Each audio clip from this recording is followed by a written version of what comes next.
Dunia hari ini benar-benar sedang berada di ambang ketegangan yang belum pernah terjadi sebelumnya. Jika selama ini Amerika Serikat merasa bisa mendikte Timur Tengah dengan sanksi dan ancaman militer, kali ini mereka harus berhadapan dengan tembok raksasa yang tidak terduga. Sebuah poros baru telah lahir. China secara terbuka menyatakan dukungannya terhadap hak nuklir Iran, sementara Rusia secara mengejutkan menolak mentah-mentah permintaan Amerika untuk menjadi mediator perundingan. Ini bukan sekadar diplomasi biasa, kawan. Ini adalah pernyataan perang dingin yang mulai memanas. Pertanyaannya, seberapa jauh China dan Rusia berani melangkah untuk melindungi Iran? Dan apa yang sebenarnya terjadi di balik pintu tertutup antara Washington dan Teheran yang bikin Gedung Putih meradang? Mari kita bedah detail manuver geopolitik yang bikin tatanan dunia terguncang ini. Semua ketegangan ini bermula dari bocornya detail pembicaraan rahasia antara Amerika Serikat dan Iran yang sempat berlangsung di Oman. Donald Trump kembali dengan gaya negosiasi buldozernya memberikan tuntutan yang dianggap sangat menghina kedaulatan Iran. Sumber-sumber terkait menyebutkan bahwa Trump menuntut nol pengayaan uranium. Ya, Anda tidak salah dengar. Trump ingin Iran menghentikan total semua aktivitas nuklirnya tanpa terkecuali. Tidak berhenti di situ. Amerika juga menuntut pembatasan ketat pada program rudal balistik Iran yang menjadi tulang punggung pertahanan mereka, serta penghentian total dukungan terhadap faksi-faksi proksi di seluruh kawasan Timur Tengah. Trump ingin Iran bertekuk lutut dan menjadi negara yang ompong secara militer sebelum kesepakatan dagang apapun dibahas. Namun alih-alih menyerah, Iran justru mendapatkan pembelaan dari arah yang tidak disangka-sangka oleh Washington. Di tengah kepungan sanksi Amerika, China muncul sebagai penyelamat strategis bagi Teheran. Beijing secara resmi menegaskan dukungannya terhadap hak nuklir Iran. Bagi China, program nuklir Iran adalah hak kedaulatan yang tidak bisa diganggu-gugat oleh kebijakan sepihak satu negara manapun. China melihat bahwa Iran telah mematuhi koridor internasional dan tuntutan Amerika dianggap sebagai bentuk hegemonisme yang kebablasan. Dukungan China ini bukan cuma omon-omon di meja diplomasi. Beijing terus mempererat kerjasama ekonomi dan teknologi dengan Teheran, memastikan bahwa ekonomi Iran tetap bernapas meski ditekan sanksi Barat. Dengan dukungan China, Iran merasa punya sandaran ekonomi yang kuat untuk tetap bilang tidak pada tuntutan gila dari Donald Trump.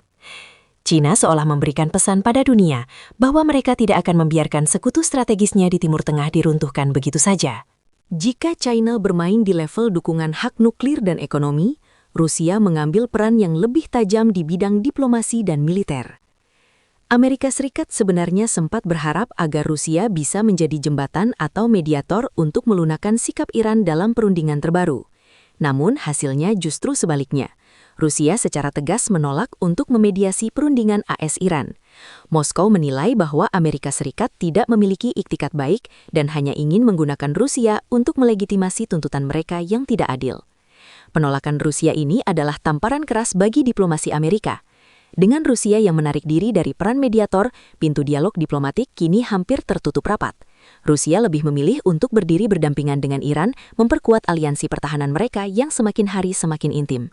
Ini adalah sinyal bahwa jika pecah konflik fisik, Rusia tidak akan tinggal diam menonton dari pinggir lapangan. Kombinasi antara dukungan nuklir dari China dan ketegasan diplomasi dari Rusia membuat posisi Iran saat ini sangat berbeda dibandingkan satu dekade lalu. Teheran kini merasa berada di atas angin dalam menghadapi gertakan Amerika. China dan Rusia telah membentuk payung perlindungan diplomatik yang membuat AS kesulitan untuk menggalang dukungan internasional guna menyerang Iran. Di sisi lain, manuver ini membuat negara-negara di Timur Tengah mulai menghitung ulang posisi mereka. Aliansi China-Rusia-Iran ini dianggap sebagai poros perlawanan terhadap dominasi Amerika yang selama ini mengontrol kawasan. Dunia kini melihat bahwa Amerika tidak lagi bisa bermain tunggal. Kekuatan nuklir Rusia dan kekuatan ekonomi China yang bersatu mendukung Iran telah menciptakan keseimbangan baru yang sangat berbahaya sekaligus menarik untuk disimak.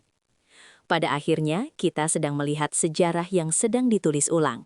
Langkah berani China yang mendukung hak nuklir Iran dan sikap dingin Rusia yang menolak mediasi Amerika menunjukkan bahwa era unipolar Amerika telah berakhir. Pertanyaannya sekarang bukan lagi apakah Iran akan tunduk, tapi sejauh mana Amerika berani menantang aliansi tiga raksasa ini. Jika Donald Trump tetap keras kepala dengan tuntutan nol uraniumnya, maka konflik yang lebih besar mungkin tidak akan terhindarkan. Namun, satu hal yang pasti, Iran kini tidak lagi sendirian di medan tempur. Bagaimana menurut kalian? Apakah dukungan China dan Rusia ini benar-benar tulus karena prinsip kedaulatan? Atau mereka hanya memanfaatkan Iran sebagai pion untuk melemahkan pengaruh Amerika di panggung global? Dan apakah kalian setuju dengan langkah Indonesia yang tetap menjaga hubungan baik di tengah pusaran konflik raksasa ini? Tulis pendapat kalian di kolom komentar sekarang. Jangan lupa klik like, bagikan video ini ke teman-teman kalian, dan subscribe supaya kalian tidak ketinggalan info geopolitik paling tajam hanya di sini. Saya pamit. Sampai jumpa di ulasan mendalam berikutnya. Tetap waspada, tetap cerdas.